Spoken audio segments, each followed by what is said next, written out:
हाल ही में नैना का विवाह हुआ था और उसने अपने पति और ससुराल वालों के साथ एक जॉइंट फैमिली में रहना किया था।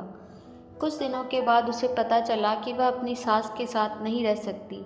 नैना की सास रूढ़िवादी थी, जबकि नैना आधुनिक जीवन शैली जीने वाली लड़की थी। जल्द ही उनके बीच झगड़े होने लगे।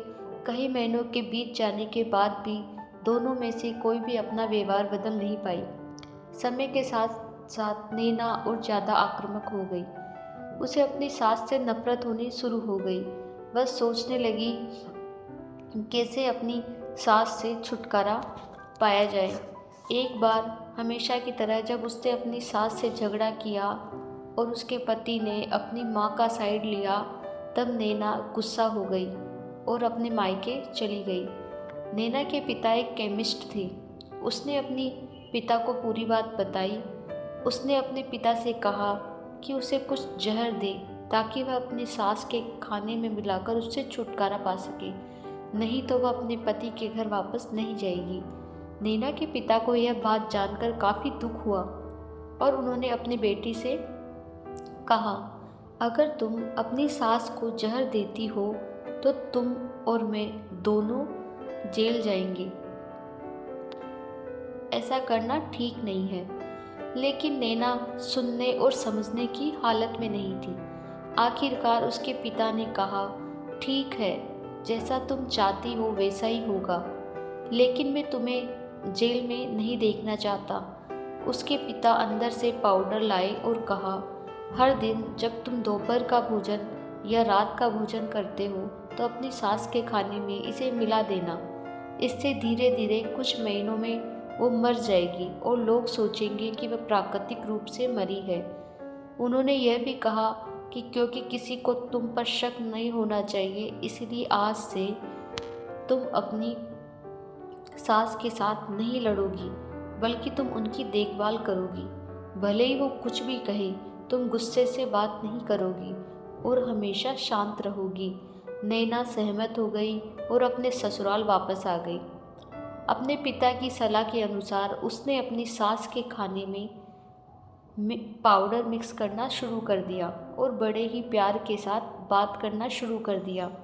समय बीतने के साथ साथ नैना की सास का नेचर भी बदलना शुरू हो गया, क्योंकि नैना अब अपनी सास की बहुत देखभाल करने लगी थी। इसीलिए उसकी सास भी उसके प्रति विनम्र होने लगी और प्यार से बात करने लगी। 5 महीने बीत गए और नैना खाने में पाउडर मिक्स कर रही थी, लेकिन अब घर का वातावरण बदल गया। कोई झगड़े नहीं थे, दोनों एक दूसरे की तारीफ करते। अब ऐसा लगता था मानो दोनों का रिश्ता माँ और बेटी का रिश्ता हो गया। अब नैना को चिंता होने लगी कि पाउडर की वजह से उसकी सास जल्द ही मर सकती है। वह अपने पिता के घर पर गई और उनसे कहा, पिताजी, कृपया मुझे उस जहरीले पाउडर के प्रभाव को ठीक करने के लिए इलाज बताएं। मैं अपनी सास को खोना नहीं चाहती। वह मेरी माँ की तरह है और मैं उससे अब बहुत प्यार करती हूँ। उसके पिता मुस्कुराए और कहा, कौन सा जहर? मैंने तुम्हें बस एक स्वीटनर दिया था। नैना हैरान थी और उसने अपने पिता से पूछा कि उन्होंने ऐसा क्यों किया। पिता ने कहा, बेटा, अगर तुम किसी दूसरे इंसान से प्यार चाहते हो तो तुम्हें भी उसे प्यार देना होगा।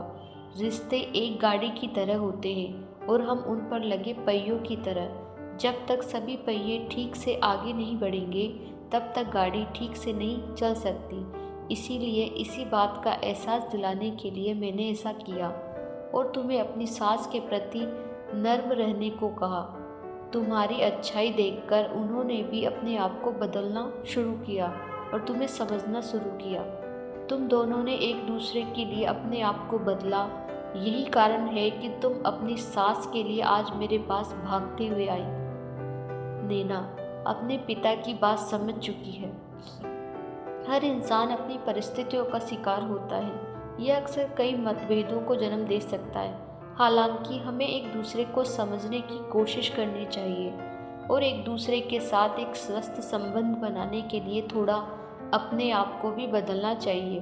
और जब इस तरह के मतभेद रिश्तों के बीच उठते हैं तो उनके प्रियजनों का कर्तव्य है कि वे उन्हें शांत रखें और सही रास्ते की ओर मार्गदर्शन करें। कहानी कैसी लगी कमेंट करके बताइए और प्लीज़ मेरे चैनल को सब्सक्राइब कीजिए, कहानी को लाइक कीजिए, शेयर कीजिए। धन्यवाद।